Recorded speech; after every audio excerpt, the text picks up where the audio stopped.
What a privilege it is for me to be here this evening and to have an opportunity to speak with Laura Madden. Laura is a woman of tremendous courage. As a 22-year-old about to embark on a great career in film, Laura was sent to a hotel room to interview for a job with the boss, Harvey Weinstein. What happened next started with demands for a massage, and it ended with Laura being sexually assaulted. Fast forward to over 20 years, and Laura has become the first person to challenge this powerful foe in a system that almost always protects the powerful.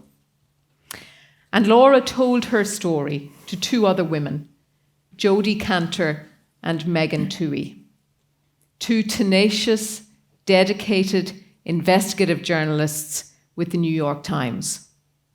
And those two women refused to let the story die. They pursued it all the way.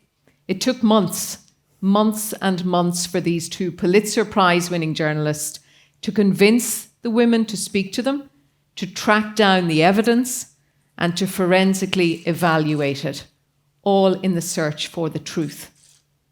And the truth then, which did emerge, was a truth too powerful for their foe to pull it down. And between them all, they triggered, in 2017, the global phenomenon that became the Me Too movement. I think we should pay tribute to Laura.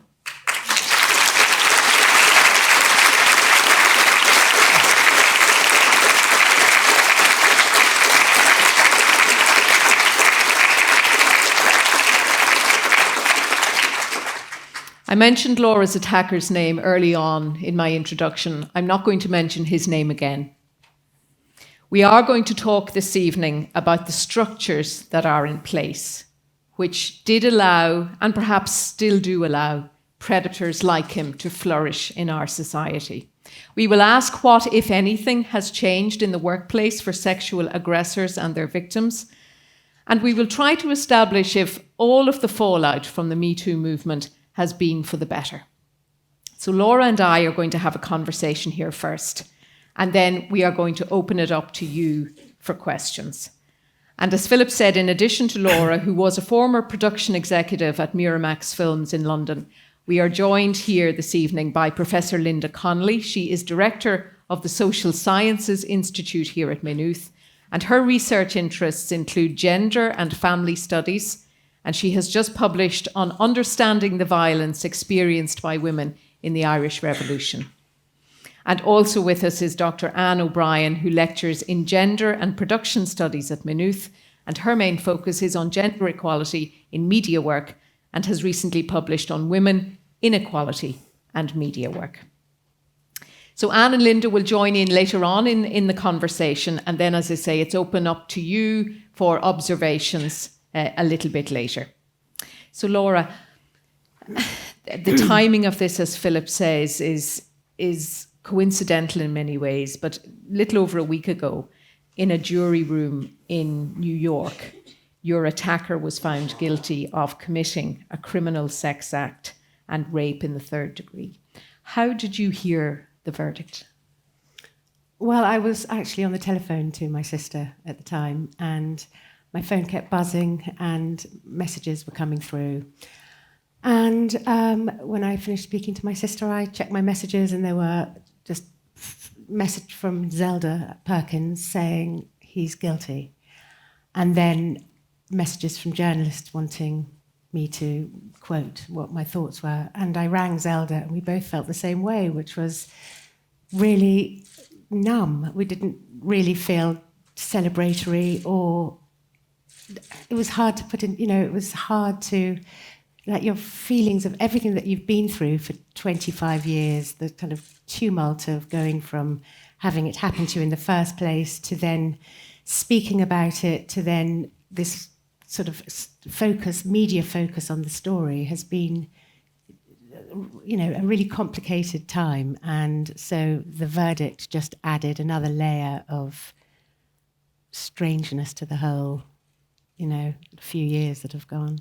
And Zelda Perkins, just to tell people, she was another woman who in the very early days of this story came forward also to tell her story.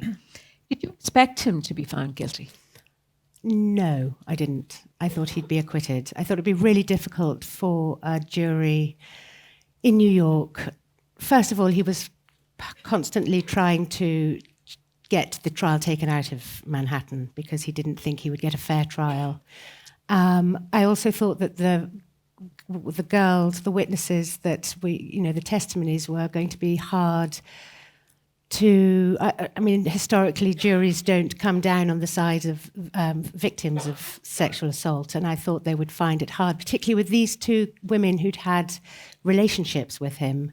So it was going to be a difficult case to win, I thought. And then I was listening to a podcast by two Irish journalists who were in the court every day, and I don't know if anyone heard it, and they had actors reenact the testimonies.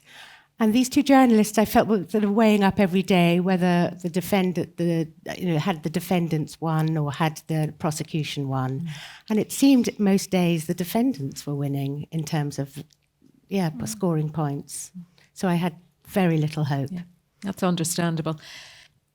He's now a convicted rapist. He's in jail. He's going to be sentenced. I think the minimum he can be jailed for is 5 years. The maximum is 25 years. When you think of him being in prison, what do you think? I don't think about him in prison. I'm not really that interested in the man. I think the issue is moved on from Harvey Weinstein. I think the issue is now society kicking in and doing the right thing, and the justice system, the legal system, all the frameworks. I think that that's the important thing, is showing women, showing society that these acts are wrong, and you will, the legal system is there should be there to protect the victims. Does it matter to you how long he spends in jail? Again, not personally, but for society's sake, it matters. Yes, it matters for women whose lives have been altered by similar situations, their careers ruined. Yes, that it matters for them. For sort of globally, it matters. Do you acknowledge, Laura, that Monday of last week would not have happened but for you and Zelda? I find it hard to hear that, because I don't think if it was left just to me and Zelda, anybody would have listened. It was the visible women who gave the power to the story. They were powerful, so the media took an interest, it got traction, more women spoke out, and I'm afraid I don't believe the invisible women were that important in that process. However, I don't think it matters. I think now it's in the public domain. It's something, there's collective voices speaking out. People are starting to see the picture, the full picture of what sexual assault looks like, what rape looks like. It's not just a stranger in a dark alley. It's a much more nuanced conversation, and we need to hear more conversations. What people, we each have to listen to what each other goes through. Will you describe for us, if you can, the impact the assault had on you, on your life?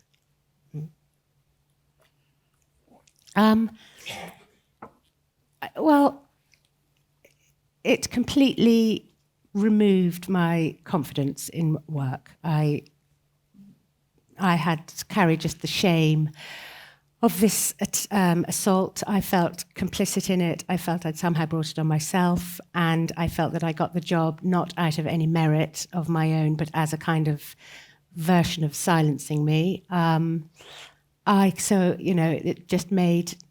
It made my entire career kind of obsolete in my eyes, and also it just slowly erodes your confidence. It's had long-lasting impacts, which anyway I'm only really able to see now, the effects it's had. You've paid a high price. Yeah. Will you Take us back then and talk about why you decided to break your silence, why you decided to talk to Jodi Kantor and to Megan Twohey about your assault. How did that come about?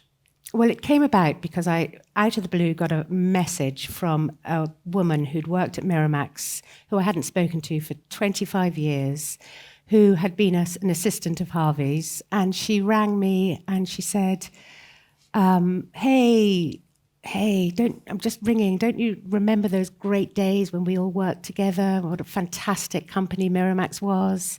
We were just one big happy family, and Harvey was such a great boss. And then there was a pause, and she said, have you heard from any journalists? Are you speaking to any cockroach journalists? And I was really like, what? She's obviously been put up to this. He thinks he's going, this Harvey must be behind this.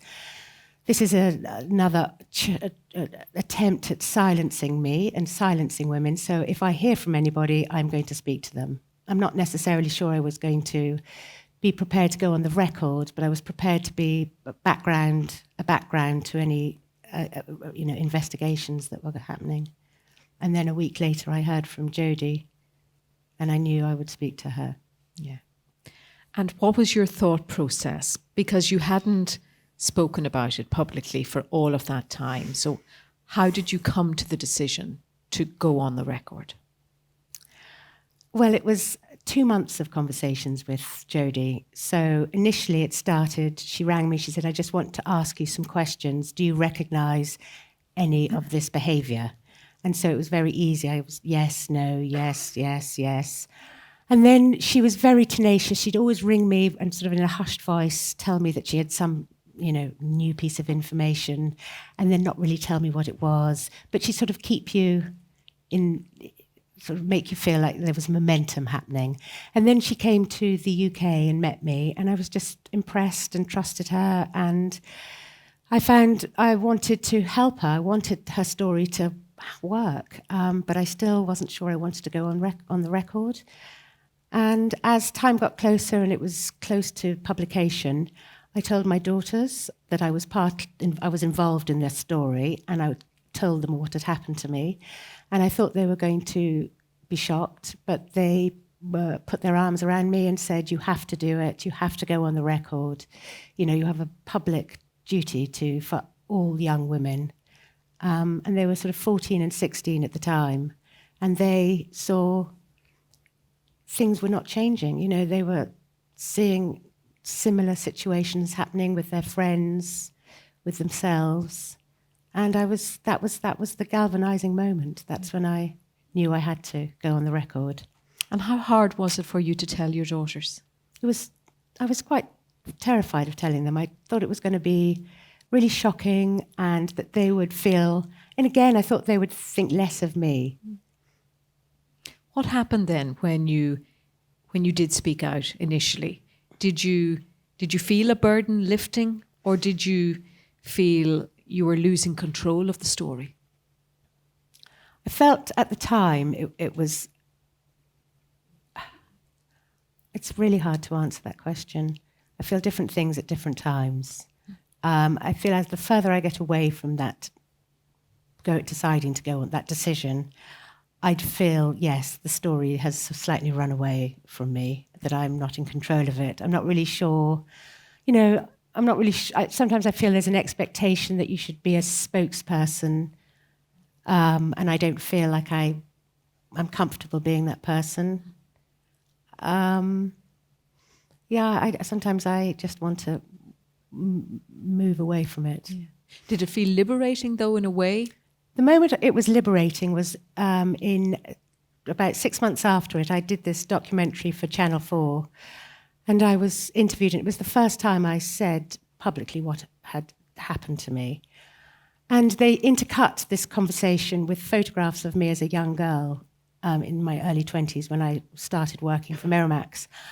And I just realised how young and how innocent I was, and how I felt really upset, and I spent my entire life blaming myself. And actually it was his fault. Yeah, exactly. And I'm very conscious, Laura, of us talking about this here this evening and the re-traumatizing of people.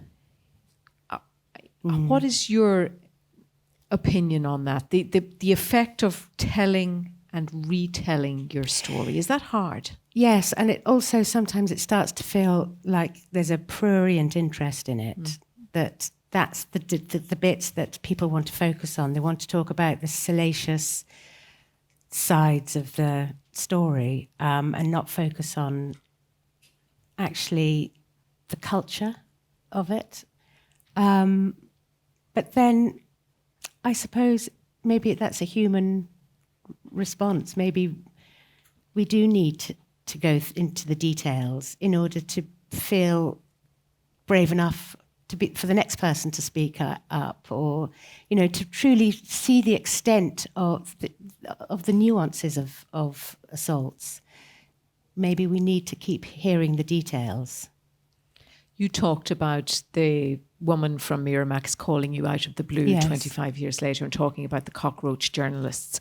He also hired a private Israeli firm of ex-intelligence agents who tried to con and manipulate the women and the journalists, including Ronan Farrow, who was writing a similar story for the New Yorker magazine. And your attacker went to extraordinary lengths to stop the New York Times publishing the story. Were you scared again during that time of what he was capable of? I was a little scared. I did feel quite hidden away in Swansea. I thought I'm not going to be a quick target for him now. He probably, how's he ever going to find me? But I was scared once the story came out that I was going to be sued. I was also scared of the reframing of my career. But it wasn't until after the story broke that anyone knew about Black Cube. So at that point, he had been taken down. He'd been fired from his company, and Black Cube just felt like a plot line in a film. The whole thing started to take on some weird sort of film plot. Exactly. Fantasy plot. Fantasy. Almost crazy. When the article came out, it was 3,300 words. It came out on the 5th of October 2017, and it was published, and you saw it and you read it. What did you think? I thought there would be more in it. I thought there would be more stories. Mm-hmm. I was a bit surprised because they were so careful, they were so rigorous, they were so, obviously you publish an article, you have your legal affairs all over it to make sure that it's watertight as much as possible. So they were very careful about what they published, and they really pulled back, I think, they didn't mention much about me, for instance. They didn't go into any detail about what had happened to me. Whereas Ronan Farrow's article had much more content, much more sort of story that people could respond to. I think it was, but anyway. Were you disappointed by it? Well, no, I just worried that it wasn't going to maybe have any impact, which is ironic. It was nothing to worry about. And you mentioned, it was interesting, you mentioned the women, the high-profile women, the famous women who spoke out. And at the outset, there was only one high-profile actress who spoke out, and that was Ashley Judd. The others, like Gwyneth Paltrow, like Angelina Jolie and Cate Blanchett, and so many others, they added their voices, but only much later. And as you said, it's only their names that we remember. Do you feel in some ways that powerful women let you down? No. And also, I don't like the idea of it being powerful women. The powerful men let me down. Powerful people let people down.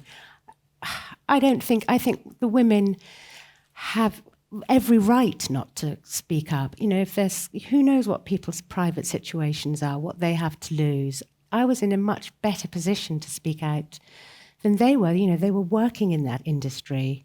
I don't think they realised, nobody could foresee what the impact would be.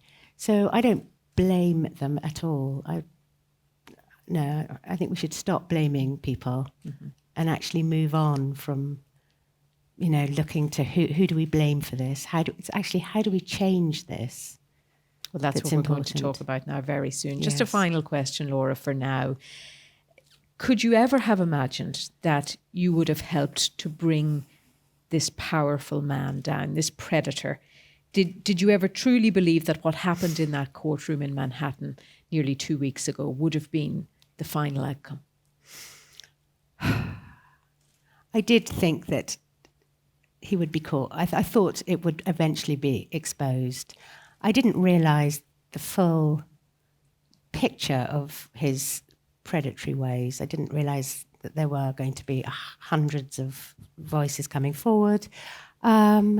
So I think the climate was right. I think there were a kind of confluence of things that brought us to that point. Yes, I suppose I did eventually think he would be found guilty. Laura Madden, thank you very much. Thank you. Thank you. Okay. Yeah.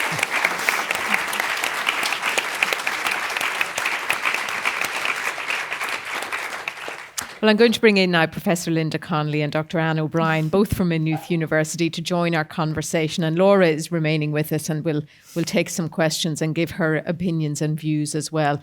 Linda, I was listening to an interview a couple of weeks ago with Tarana Burke, and she was the original creator of the #MeToo phrase way back in 2006.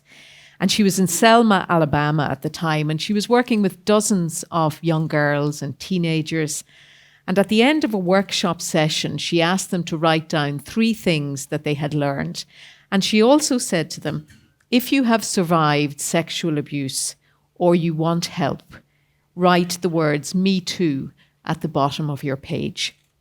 And every single one of those girls wrote the words "Me Too." So the scale of this problem and even the word problem seems too anemic to describe what we're talking about here, I think, sometimes. But the scale is enormous. Tarana Burke said we are dealing with something that is centuries old. It's biblical, quite literally. And Linda, would you say there is not a single woman who hasn't at some point in her life experienced some form of sexual contact or comment from a man which they didn't want, that Irish history is ripe with it? Yes, I would agree with that.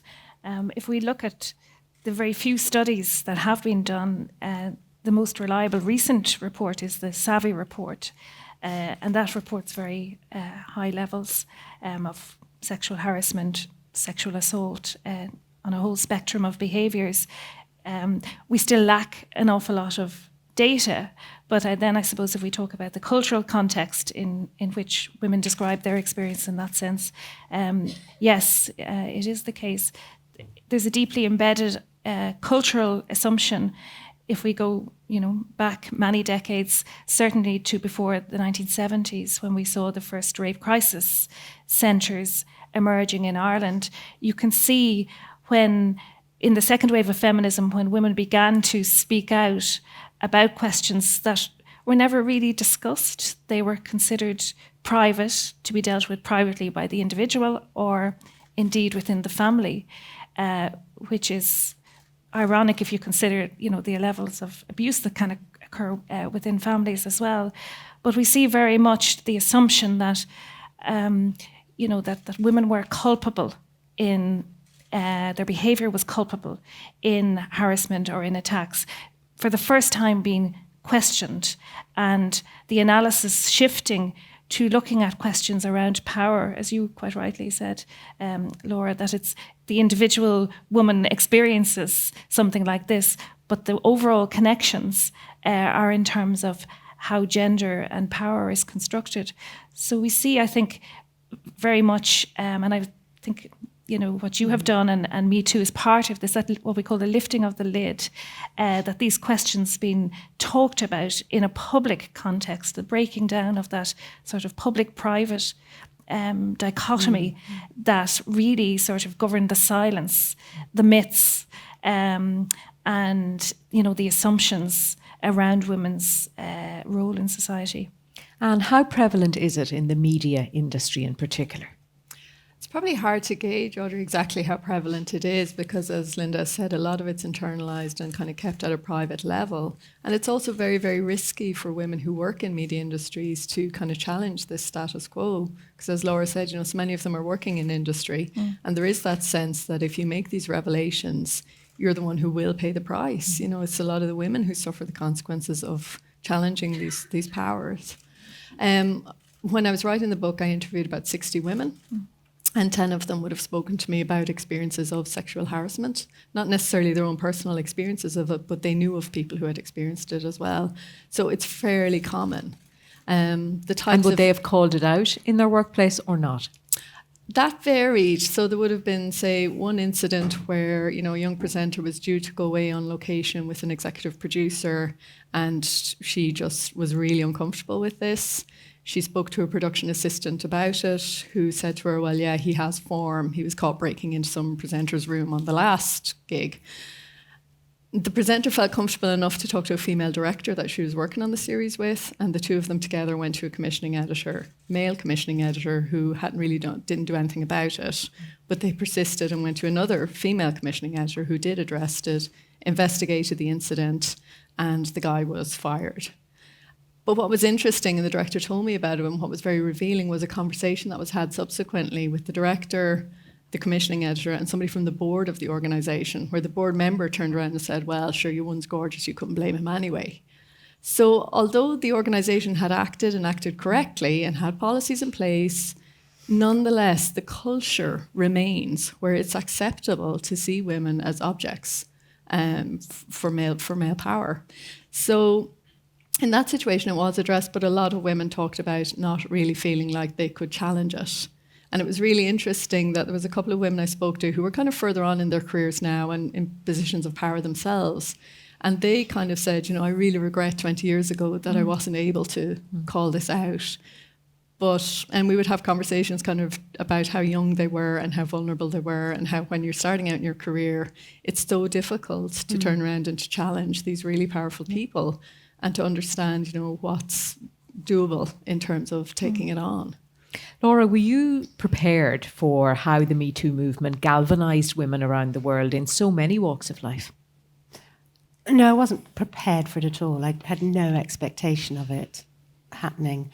But it has been, it's been a hugely important thing to see that it has allowed people to speak out and speak up about their experiences. I genuinely don't think that there's any chance of change unless we do listen to universal story, experiences. You can't change a problem that you can't see, and if we just remain silent, nothing will change. Of course, that's such a... No, it's absolutely right. And Linda, but do you wonder sometimes who has a voice to be heard? Is it primarily... I'm just thinking it's not really poor people, is it? It's not really black people, Hispanic women. Is it white rich people whose voices are heard in this regard? That there are many, many women who are trapped in lives of abuse and degradation? I mean, I think what's particular about, this case is obviously, most men are not Harvey Weinstein. They don't have the wealth, the power. So it's sort of untypical in that sense. And, I suppose, the whole thing was that he was considered untouchable and too powerful. Whereas, in terms of broader society, that isn't the case with perpetrators. So I think what has been very important is I prefer to use the term sexual crime, particularly when we're talking about rape and sexual assault, but also if we're talking about sexual harassment, it also is, it's not legal. We have Equality Act, etc., which some of my colleagues are working on in the law department. So I think what was very important was the institutional changes that have accompanied the kind of cultural changes that Anne is talking about, but also activism, social movements, where, there are laws now which suggest that not only is this inappropriate, but it is actually a crime. But then we see when when the high levels of underreporting, first of all, and then secondly, the lower levels of prosecution that suggests that there are still those deeply entrenched assumptions, first of all, about women's role in relation to men, and secondly, the whole process of literally, the woman is on trial. It's not enough to just, have medical evidence. It's not enough, to, cross-examine, that actually the woman is on trial in the process. So it's a very dehumanizing experience for many survivors. It's also re-traumatizing, as we said earlier. So we have an awful lot to learn. This is why whistleblowers are so important, or women who do speak out, because they challenge those assumptions within our judicial process. And it's also very important in terms of justice, because if we are talking about crime, we are talking about some kind of, that there should be some kind of consequence, for this kind of behaviour. And it does perhaps challenge, nobody would have thought Harvey Weinstein would end up where he is now, but it does send a very, very important message, both, I would say, to perpetrators and to survivors as well. So I suppose I'm giving two sides to the answer. In a way, I think that's very encouraging that we have those structures and processes. On the other hand, there's an awful lot of reform and change that needs to be done to address this problem properly. And it has to be within a legal, judicial framework, because it is a crime, and it is not just unacceptable, it is actually a crime. And what would you say the Me Too movement has helped change in the 2+ years since it has ignited? I think it's kind of opened up a space for people to talk about sexual assault, but also to talk more broadly about gender inequality. I think the big mistake would be to think that the Me Too movement is only about Weinstein. Like, this is so much bigger than him. There's huge problems with gender inequality in terms of how the industry is structured, the jobs women get and don't get, where they sit in the media leadership. In Ireland, only 12% of senior decision makers in the Irish media industries are women. So we're still excluded from there. We don't get the same amount of airtime as men. We get about 30% usually.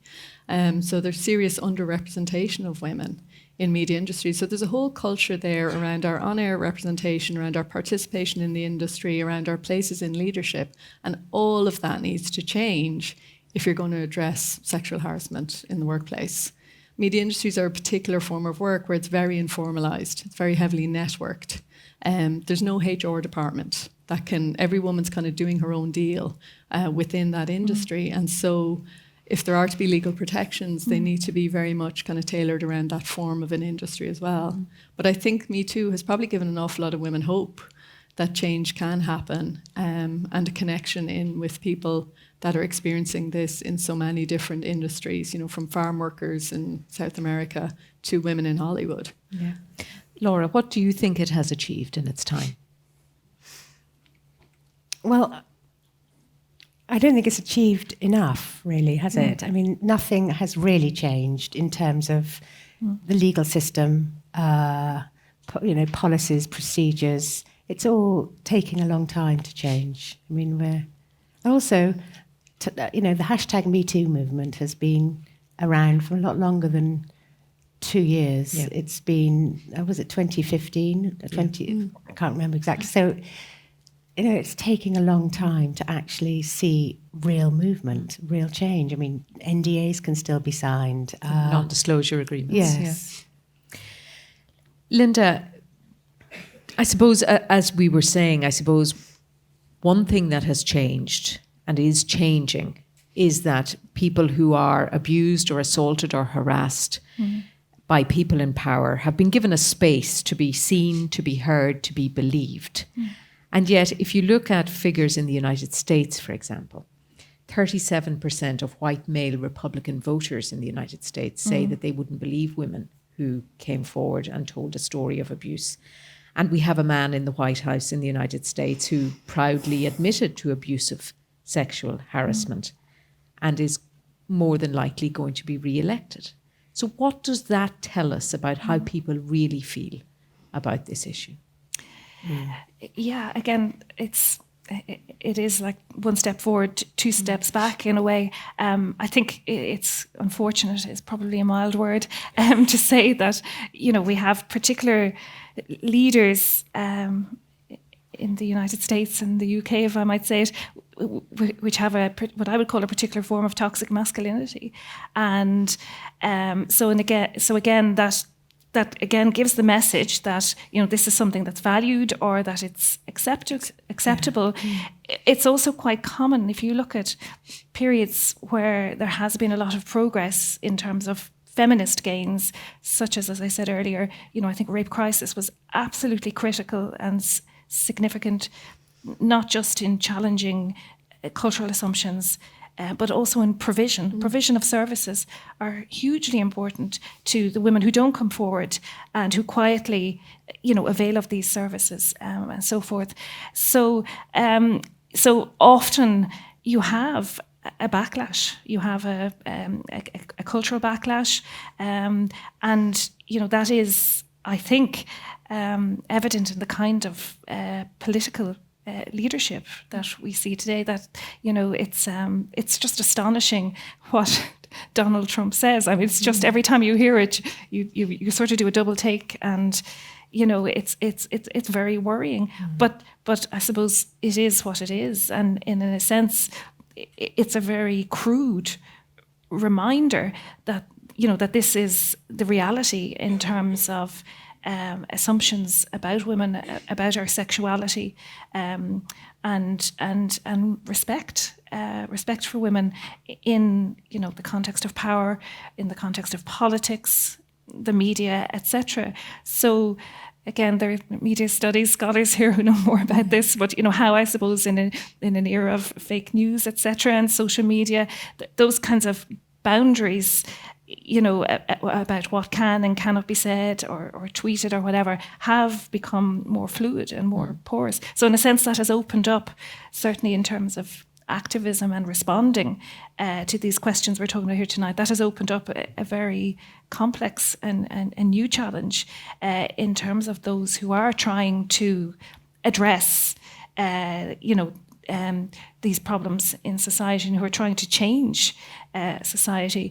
There may be legal gains, but then the whole question of the media, I think, and social media, and then how that feeds into the kinds of global politics we see, the forms of masculinity, is a very complex and challenging problem. Because, Anne, if we're talking about dismantling the structures and the systems which enable the abuse, how do we do that? Because power and privilege do not give themselves up lightly.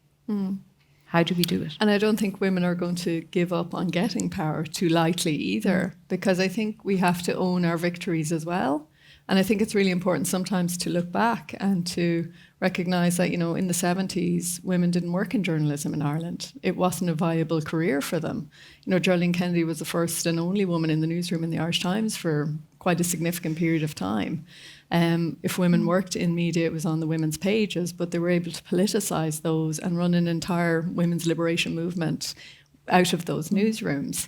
I think women have made huge gains, and I think they'll continue to do so. And I think women are going to continue to be brave and to call out power and call out abuse when and where they see it happening. And I think that you can get very overwhelmed if you constantly look at these very powerful figureheads like Trump, like leaders in the UK, and if you look at the levels of misogyny that have come from there. But I think equally we need to counterbalance that by understanding that we have made gains and that I think we can continue to do so. There is, the Film Board in Ireland instigated a policy in 2015 around increasing gender equality in Irish filmmaking. And they've brought the number of women directors who get funded up from 18% to 30%, and the number of women writers from 25% up to 46% in a 3-year period, in a relatively short period of time. So I think when women kind of coalesce around an agenda for change, when they work together for change, I think they can achieve those outcomes and can improve situations. And I think in the current climate, it's really important to hold fast to those victories as well. Laura, what's your view on that, on how we dismantle those structures that are currently in place that protect the powerful? by all sort of democratizing women's roles as well, by valuing women's roles more, valuing the sort of care roles, the emotional support that women provide, by changing how countries value, just it shouldn't just be measuring the output, the monetary output. It should measure, the bigger picture, which is there's so much emotional and voluntary and I don't know. I just think we don't measure all the roles that many women, have, which they don't get paid for. They are the ones who are often propping up husbands who go to work and have careers. The women may have careers as well, but they've got nobody, giving that same care to them. So it's changing, surely valuing the roles, not just of work, but, domestic lives, bringing up children.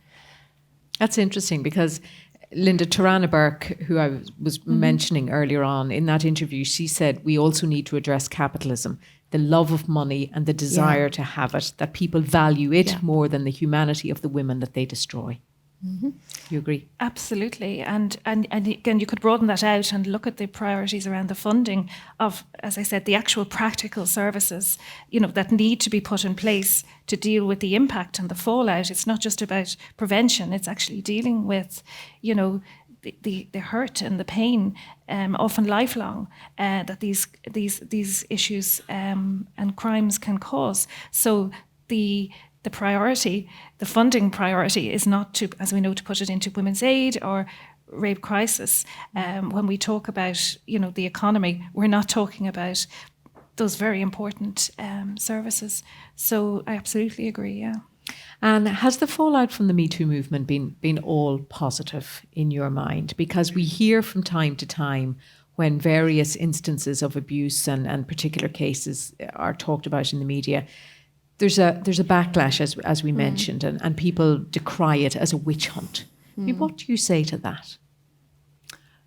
I say people have nothing to fear if they haven't done anything wrong. And I think it's a little precious to turn around and make your concern for, well, what if some woman thinks I'm harassing her if I comment on, her hair or her dress or something? I think it's just disingenuous to come at it from that point of view and really dismissive of the actual structural and cultural inequalities that are there. I do think there's a risk of a backlash, and I think women are very conscious of that, and I think we're always conscious when gains are made, how easily the ground can kind of slip away from us. But I think, in terms of, say, the film board policy and the gains that have been made there's a constant effort to underpin that, undershore it. RTE have a new diversity and inclusion policy. The Broadcasting Authority of Ireland has a gender equality policy. So there's a kind of a ripple out effect where big organisations are really starting to be cognizant of their responsibilities around equality and around safeguarding women's well-being in the workplace. So, yeah, there will be a backlash, and it's important that this gender equality agenda remains kind of within people's attention and focus for a time yet, because there's still huge ground to be made and there's still a lot of work to be done on it. And Laura, this is something you feel strongly about, that more men need to be involved in this as well. Obviously, some men are victims of power abuse too, but many feel that men, generally speaking, don't get it. What do you think? Well, I think that the Me Too movement has got the capacity to really polarise the genders and make men frightened to engage in the conversation and feel under attack. Whereas actually men are equally as conditioned by the culture as women are. We all see the world through the optics of whatever's, being reflected at us. And so, we women have had an opportunity maybe for the last, I don't know how many decades, to get to the point where we are now, where we're saying we want change. But men haven't had that opportunity, and maybe we need to help them get to the next stage. Maybe we need to look at where are men, men being told to be the providers, the man up, take it like a man all the shame involved if you don't feel like you can actually do any of those things. There must be so much shame attached to not being a provider. So actually helping men to become more in touch maybe with their feelings or whatever it is, but to help, we should help each other. I don't think isolating and becoming, polarized is helpful at all. I think we're all humans, and we need to try and find the humanity in all of us.